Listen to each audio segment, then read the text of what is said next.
Hi friends, how are you? అందరు బాగుంటారు అనుకుంటున్నాను. So welcome to target bits 123. So మనం ఈరోజు February 1 అనమాట. సో మన ఆర్థిక మంత్రి అయినటువంటి నిర్మలా సీతారామన్ గారు కేంద్ర బడ్జెట్ని ప్రవేశపెట్టారు. సో ఈ కేంద్ర బడ్జెట్ అండి మన ఎగ్జామ్లో ఏపీపీఎస్సీకి అడిగేటువంటిది మరియు యూపీఎస్సీకి సంబంధించి మరియు టీఎస్పీఎస్సీకి సంబంధించి మరియు ఏ ఇతర ఎగ్జామ్లో సరే బడ్జెట్ నుంచి ఖచ్చితంగా క్వశ్చన్లు పడుతూనే ఉంటాయి 1 year దాకా. ఇక సో ఈ బడ్జెట్ గురించి ముందు మనం తెలుసుకుందాము. సో ఈ బడ్జెట్ పీడిఎఫ్ చాలామంది కావాలి. సో మీరు మన వెబ్సైట్ని సెర్చ్ చేసుకున్నారంటే సో ఎలా మన వెబ్సైట్లో ఏ విధంగా రావాలి అనే విషయాన్ని నేను ఒకసారి చూపిస్తాను మీకు ఒకసారి. సో మన వెబ్సైట్ మీరు డౌన్లోడ్ చేసుకోవాలంటే మీరు వెబ్సైట్లో ఏం లేదు, మీరు గూగుల్లో అయినా మీరు మొబైల్ అయితే క్రోమ్లో టార్గెట్ గ్రూప్స్ 123 అని సెర్చ్ చేశారంటే సో ఈ విధంగా ఓపెన్ అవుతుంది. ఫస్ట్ మన ఫేస్బుక్ గ్రూప్ ఉంటుంది గూగుల్లో, సెకండ్ మన ఫేస్బుక్ గ్రూపే ఉంటుంది, థర్డ్ మన వెబ్సైట్ టార్గెట్ గ్రూప్స్ 123.blogspot.com అని ఉంటుంది. సో దాన్ని క్లిక్ చేయండి. సో క్లిక్ చేయగానే మనకు ఇది ఒక స్క్రీన్ ఈ విధంగా మనకు ఓపెన్ అవుతుంది అనమాట. సో మీకు ఇక్కడ ఏం కావాలంటే అక్కడ యూనియన్ బడ్జెట్ 2021-22 ఇన్ ఇంగ్లీష్, ఇది తెలుగు. సో ఇక్కడ మీకు కనిపించట్లేదంటే కిందకి వచ్చారంటే ఇక్కడ ఉంటుందన్నమాట. కింద లోడ్ మోర్ నొక్కారంటే so union budget 2021-22 in English పైన ఉంది, కింద తెలుగు ఉంది కదా. సో ఈ విధంగా మీరు తెలుగు మీద క్లిక్ చేయొచ్చు. సో ఇంగ్లీష్ కావాలంటే ఇంగ్లీష్ మీద క్లిక్ చేయొచ్చు. ఏదైనా సరే ఈ రెండిట్లో ఏదైనా మీకు ఏది లాంగ్వేజ్ అంటే ఆ లాంగ్వేజ్ మీరు ఓపెన్ చేసుకోవచ్చు. ఇలా ఓపెన్ అయిన తర్వాత పీడిఎఫ్ కావాలనుకునే వారు కిందికి రండి ఇలాగే. సో మీరు చదువుకుంటే మంచిది. ఇవన్నీ నేను ఏం పోస్ట్ చేశాను మీరు ఎగ్జామ్ హాల్లో ఒక్కసారి చదువుకోండి, ఓపెన్ చేసుకొని మన వెబ్సైట్లోనే మీరు చదువుకున్నారంటే సో మీకు చాలా మంచి ఇన్ఫర్మేషన్ నేను ఇంకా ఎక్కువ ప్రొవైడ్ చేశాను పీడిఎఫ్లో ఉన్న దానికన్నా. సో మీరు అవన్నీ చదువుకోవచ్చమ్మా, చదువుకొని లాస్ట్లో పీడిఎఫ్ డౌన్లోడ్ చేసుకోండి. సో మీకు పీడిఎఫ్ ఎప్పటికైనా మీ చేతిలో ఉంటుందన్నమాట. సో ఇలా కిందికి లాస్ట్లో వచ్చారంటే లాస్ట్లో వచ్చేస్తాం. ఈ విధంగా ఈ ఆర్టికల్ అయిపోయిన లాస్ట్లో కింద for PDF in English click here, for PDF in Telugu click here ఉంటుంది. సో తెలుగు కావాలనుకునే వాళ్ళు ఇక్కడ క్లిక్ చేయండి, ఇంగ్లీష్ కావాలనుకున్న ఇక్కడ క్లిక్ చేయండి అనమాట. సో మీరు తెలుగు మీద క్లిక్ చేశారంటే ఈ విధంగా ఓపెన్ అవుతుంది. చాలామందికి అర్థం అవ్వట్లేదు ఎలా డౌన్లోడ్ చేసుకోవాలా ఈ పీడిఎఫ్ అనేది. సో ఈ విధంగా అనమాట ఇట్లా ఓపెన్ అవుతుంది. ఇట్లా ఓపెన్ అయిన తర్వాత ఇక్కడ కార్నర్లో ఉంది కదా ప్రింటర్ గుర్తుంది, డౌన్లోడ్ అనే ఆప్షన్ వస్తుంది. సో డౌన్లోడ్ మీద నొక్కారంటే సో డౌన్లోడ్ అయిపోతుంది, ఆటోమేటిక్గా డౌన్లోడ్ అయిపోతుంది అనమాట. సో ఆ విధంగా డౌన్లోడ్ చేసుకోవాలన్నమాట. సో ఈ విధంగా అందరూ డౌన్లోడ్ చేసుకోండి. అంతే మనం ఈరోజు ఎక్స్ప్లెనేషన్లో మనం ఈరోజు వెళ్ళామంటే ఈరోజు నేను ఎందుకు ఇట్లా రెండు పక్కన పెట్టి చెప్తున్నా అంటే ట్రాన్స్లేషన్లో ఇంగ్లీష్ నుంచి తెలుగు వచ్చేటప్పుడు కొన్ని చాలా తప్పులు వస్తుంటాయి. సో ఆ తప్పుని అరికట్టడానికి మరియు ఇంగ్లీష్ మీడియం వాళ్ళకు కూడా తెలుగు ఈజీగా అర్థం అవడానికి మరియు తెలుగు మీడియం వాళ్ళకు కూడా ఎగ్జామ్ హాల్లో అడిగేటువంటి ప్రశ్నలు తెలుగులో తప్పులు వస్తే ఇంగ్లీష్లో అర్థం చేసుకుని ఈజీగా ఉండడానికి ఇలా రెండింటిని కలిపి ఒకేసారి చెప్తున్నాను. అండ్ దెన్ మనము ఎలా డౌన్లోడ్ చేసుకొని చెప్పేశాను, మన ఇంగ్లీష్ తెలుగు గురించి ఎందుకు ఇలా పెట్టేయని కూడా చెప్పేశాను మీకు. సో మనం ఈ బడ్జెట్ గురించి రాజ్యాంగంలో ఏ విధంగా చెప్పబడింది, ఈ బడ్జెట్ యొక్క స్పెషాలిటీస్ ఏంటి అవన్నీ మనం ఒకసారి మాట్లాడుకుంటే ఈ బడ్జెట్ అనే వర్డ్ రాజ్యాంగంలో ఎక్కడ కూడా వాడలేదు అనమాట. ఫస్ట్ ఆఫ్ ఆల్ రాజ్యాంగంలో బడ్జెట్ అనే వర్డ్ ఎక్కడ వాడలేదు. కానీ ఈ బడ్జెట్ అనే వర్డ్కి బదులు ఏమని వాడారు అంటే యాన్యువల్ ఫైనాన్షియల్ స్టేట్మెంట్ అనే వర్డ్ వాడారు. రాజ్యాంగంలో యాన్యువల్ ఫైనాన్షియల్ స్టేట్మెంట్ అనే వర్డ్ వాడారు అనమాట. ఎక్కడ వాడారు? పార్ట్ 5 అంటే 5వ భాగంలో చాప్టర్ 2 ఆర్టికల్ 112 112 ఆర్టికల్లో యాన్యువల్ ఫైనాన్షియల్ స్టేట్మెంట్ అనే వర్డ్ వాడారనమాట. So budget is a constitutional obligation for union government. So ఖచ్చితంగా బడ్జెట్ అనేది ఖచ్చితంగా ప్రవేశపెట్టాలి. ఇది ఒక కాన్స్టిట్యూషన్ యొక్క మన రాజ్యాంగం యొక్క ఇదొక ఖచ్చితం అనమాట ప్రవేశపెట్టాలి అనేది. ఇది బడ్జెట్ అనేది ఎక్కడ ప్రిపేర్ చేశారంటే నార్త్ బ్లాక్లో దీన్ని ప్రిపేర్ చేశారనమాట. సో ఎవరు బయటికి రాకుండా లోపలనే ఉండి కొన్ని వారాల పాటు అన్ని ప్రిపేర్ చేసి ఎవరికి తెలియకుండా సో అలా ప్రిపేర్ చేశారనమాట. సో 2016 నుంచి February 1 నుంచి బడ్జెట్ ప్రవేశపెట్టడం స్టార్ట్ చేశారు. సో మన యొక్క ఫైనాన్షియల్ ఎప్పటి నుంచి స్టార్ట్ అవుతుంది? April 1 నుంచి March 31 వరకు మన ఫైనాన్షియల్ ఇయర్ ఉంటుందన్నమాట. సో ఇవి మన బ్రీఫ్ ఇంట్రడక్షన్ బడ్జెట్కి సంబంధించి. ఇంక మీకు ఆల్రెడీ తెలుసు బడ్జెట్ ప్రిపేర్ అయిన తర్వాత హల్వా ప్రిపేర్ చేస్తారు, అందరి కోసం హల్వా తింటారు అనమాట. సో అది మనం ఈరోజు బడ్జెట్లో దిగుదాం. సో బడ్జెట్కి సంబంధించి మనం ఒకసారి ముఖ్యాంశాల గురించి ఒకసారి మనం చూసుకుంటే సో ఈ బడ్జెట్ ఈరోజు అంటే February 1న మన ఆర్థిక మంత్రి మరియు కార్పొరేట్ మంత్రితో సాగినటువంటి శ్రీమతి నిర్మలా సీతారామన్ గారు ఈ బడ్జెట్ని ప్రవేశపెట్టారనమాట. సో ఇంకా మనం చదువుకుంటే ఈ మొట్టమొదటి డిజిటల్ కేంద్ర బడ్జెట్ అంటే అర్థం ఏంటి? పార్లమెంట్లో మన ఆర్థిక మంత్రి నిర్మలా సీతారామన్ గారు ట్యాబ్లో చదివారనమాట, పేపర్లో మీద కాదు ట్యాబ్లో చదివారు. అందుకోసమే మొట్టమొదటి కేంద్ర డిజిటల్ బడ్జెట్ ఇది. ఏ ఇయర్ బడ్జెట్ మొట్టమొదటి కేంద్ర డిజిటల్ బడ్జెట్ అనే ఎగ్జామ్లో అడుగుతాడనమాట. సో అందుకోసం 2021-22 అనే బడ్జెట్ శ్రీమతి నిర్మలా సీతారామన్ గారు దీన్ని ప్రవేశపెట్టారు. ఇది మొట్టమొదటి కేంద్ర డిజిటల్ బడ్జెట్ అనమాట. సో కరోనా కోవిడ్-19కి వ్యతిరేకంగా భారతదేశం చేసిన పోరాటం 2021 వరకు కొనసాగుతుంది. చరిత్రలో ఈ క్షణం కోవిడ్ అనంతర ప్రపంచంలో రాజకీయ, ఆర్థిక మరియు వ్యూహాత్మక సంబంధాలు మారుతున్నప్పుడు ఒక కొత్త శకానికి నాంది పలికిందని నిర్మలా సీతారామన్ గారు పేర్కొన్నారు. వాగ్దానం మరియు ఆశ యొక్క భూమిక ఉండడానికి బాగా సిద్ధంగా ఉంది. సో దీని ఒక కీ హైలైట్స్ మనం ఇంకా చూసుకుంటే ఈ బడ్జెట్లో 6 స్తంభాలు ఉన్నాయన్నమాట. సో 6 పిల్లర్స్, ఈ యూనియన్ బడ్జెట్కి 6 పిల్లర్స్ ఉన్నాయన్నమాట. అవి ఏంటంటే ఫస్ట్ ఆరోగ్యం మరియు శ్రేయస్సు, సో ఇంగ్లీష్ ఏమంటారు health and wellbeing. Second pillar ఏంటి భౌతిక మరియు ఆర్థిక మూలధనం మరియు మౌలిక సదుపాయాలు, ఆస్పిరేషన్ ఇండియా కోసం సమగ్ర అభివృద్ధి. Third pillar. ఫోర్త్ పిల్లర్ మానవ మూలధనాన్ని తిరిగి పుంజుకోవడం, సో ఇంక్లూజివ్ ఇన్విగోరేటింగ్ హ్యూమన్ క్యాపిటల్ అన్నమాట ఇంగ్లీష్లో. సో మనం ఫిఫ్త్ ఏంటి ఇన్నోవేషన్ అండ్ R&D అంటే రీసెర్చ్ అండ్ డెవలప్మెంట్ అర్థం ఫిఫ్త్ పిల్లర్. సిక్స్త్ పిల్లర్ కనీస ప్రభుత్వం మరియు గరిష్ట పాలన, minimum government and maximum governance అనేది సిక్స్త్ పిల్లర్ అనమాట. సో మనం చూసుకుంటే ఫస్ట్ పిల్లర్ ఏంటంటే మనం ఆరోగ్యం మరియు శ్రేయస్సు మనం చూసుకుంటే 2021-22 బడ్జెట్లో ఈ సంవత్సరం యొక్క బడ్జెట్లో 2,23,824 కోట్లు కేటాయించారన్నమాట. హెల్త్ అండ్ వెల్బీయింగ్కి 2,23,846 కోట్లు హెల్త్ అండ్ వెల్బీయింగ్కి అనగా ఆరోగ్యం మరియు శ్రేయస్సు కోసము అన్ని కోట్లు కేటాయించారన్నమాట. దీంట్లో లాస్ట్ ఇయర్ మనము 94,452 కోట్లు మాత్రం కేటాయించాం. ఈ ఇయర్తో లాస్ట్ ఇయర్తో ఇయర్ పోల్చుకుంటే 137% పెరుగుదల వచ్చిందన్నమాట. ఆరోగ్యం మీద ఖర్చు పెట్టడం మనం 137% పెరుగుదల.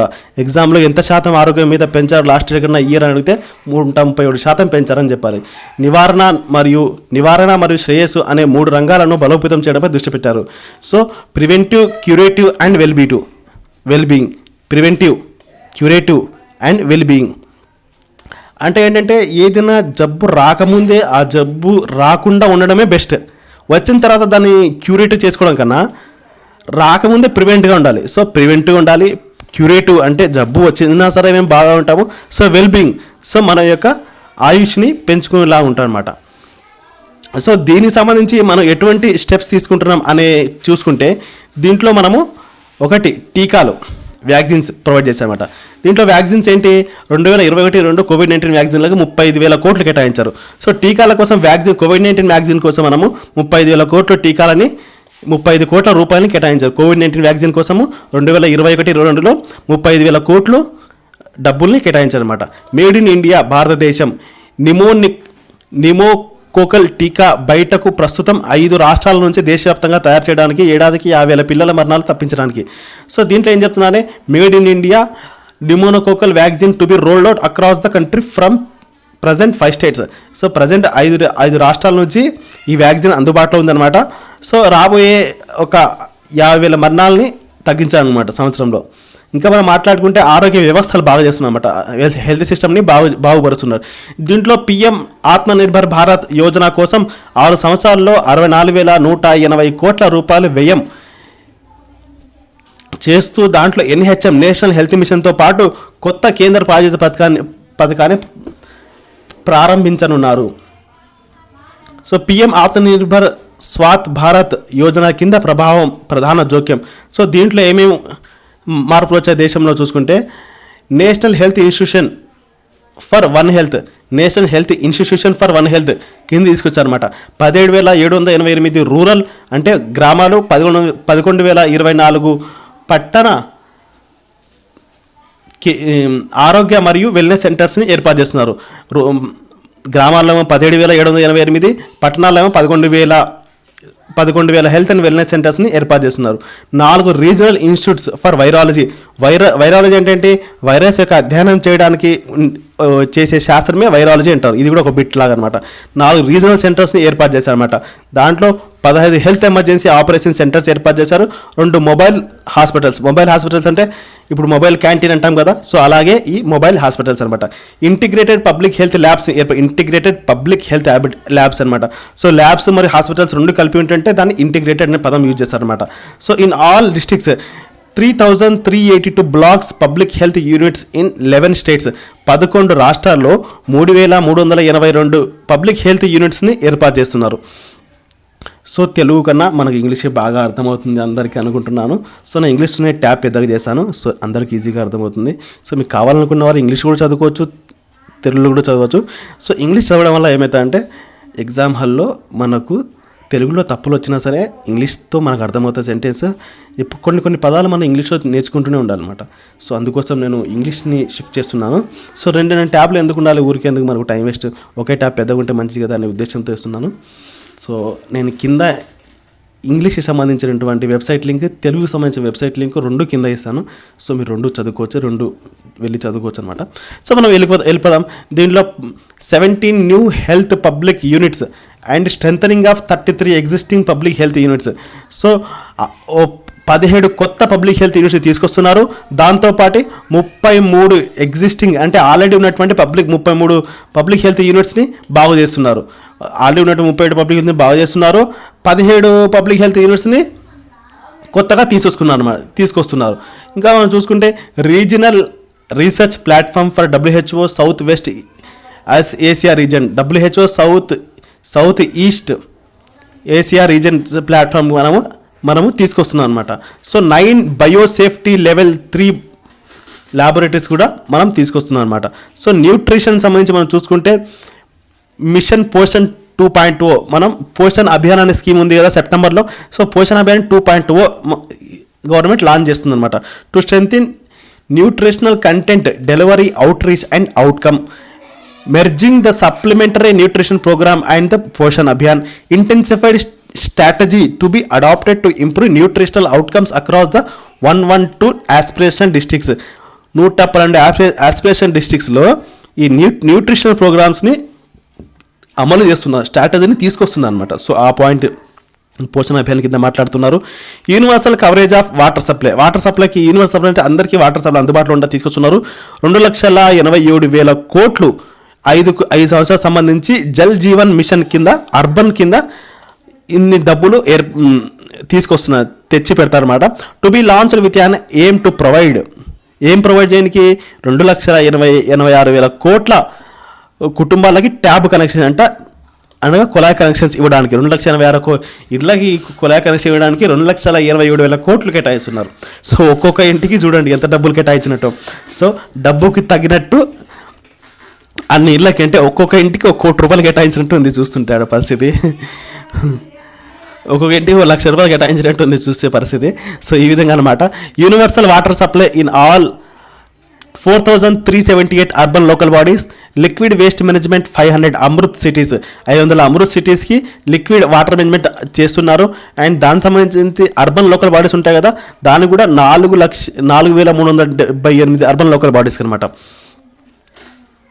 సో దీని స్వచ్ఛ భారత్ అభియాన్ మనం చూసుకుంటే 1,41,678 కోట్లు 5 సంవత్సరాల కాలం కేటాయించి అర్బన్ స్వచ్ఛ భారత్ మిషన్ 2.0కి కేటాయించారన్నమాట. So main interventions under the Swachh Bharat mission 2.0 is దీని యొక్క ముఖ్య యొక్క కార్యక్రమాలు ఏంటంటే దీని కింద complete faecal sludge management and waste water treatment, source segregation of garbage, reduction in single use plastic, reduction in air pollution by effectively managing waste from the construction and demolition, bio remediation of all legacy dump cities. So దానికి సంబంధించి bio remediation తీసుకొస్తున్నారు అనమాట. Reduction in air pollution అనమాట. Single plastic use తగ్గించేలా చూస్తున్నారు అనమాట. So ఇంకా ఈ air pollution గురించి మాట్లాడుకుంటే 2,217 కోట్లు ఎయిర్ పొల్యూషన్ తగ్గించడానికి కేటాయిస్తున్నారు అనమాట. 42 urban centres with $1 million+ population. $1 million+ population అంటే మిలియన్ అంటే ఏంటి, 10 లక్షలు కన్నా ఎక్కువ పాపులేషన్ ఉన్నటువంటి సిటీస్లలో 42 అర్బన్ సెంటర్స్ని ఏర్పాటు చేస్తున్నారు అనమాట. ఈ పొల్యూషన్ని తగ్గించాలన్నమాట. స్క్రాపింగ్ పాలసీ తీసుకొస్తున్నారు. ఆ స్క్రాపింగ్ పాలసీ ఆల్రెడీ 2019 తీసుకొచ్చారు, దానికి సంబంధించింది మాట్లాడుతున్నారు. Voluntary vehicle scrapping policy to phase out old and unfit vehicles. So scrapping అంటే ఓల్డ్ పాత వెహికల్స్ని తీసేయడం అనమాట. Fitness test is automated fitness centres after 20 years in case of personal vehicles. So 20 ఏళ్ల తర్వాత పర్సనల్ వెహికల్స్ని ఇంకా పక్కన వేయాల్సిందే. ఎట్టి పరిస్థితి అవి ఎటువంటి యూజ్ చేయకుండా గవర్నమెంట్ చర్యలు తీసుకుంటారన్నమాట. సో కమర్షియల్ యూజ్కి ఉన్నటువంటి వెహికల్స్ని 15 సంవత్సరాల తర్వాత పక్కన పడేయాల్సిందే, ఎటువంటి యూజ్ చేయకూడదు, దాని స్క్రాపింగ్ కింద పోవాల్సిందే అని చెప్తున్నారు అనమాట. Physical and financial capital and infrastructure చూసుకుంటే ఈ టాపిక్ ఇది ఒక పిల్లర్, ఇది ఇప్పుడు మన సెకండ్ పిల్లర్కి వచ్చారనమాట. Physical and fitness physical and financial capital and free ఇన్ఫ్రాస్ట్రక్చర్లో వచ్చానమాట. So production linked incentives scheme కిందకి వచ్చాము. అండ్ దీని కింద ఏమో 1,97,000 కోట్లు 5 సంవత్సరాల కోసం కేటాయించాడు ప్రొడక్షన్ లింక్డ్ ఇన్సెంటివ్ స్కీమ్ కింద. ఇవి 13 సెక్టార్లకు కేటాయించారు అనమాట. So to create nurture manufacture global champions for Atmanirbhar Bharat, to help manufacturing companies become the integral part of global supply chain, possess core competence and cutting edge technology to bring scale and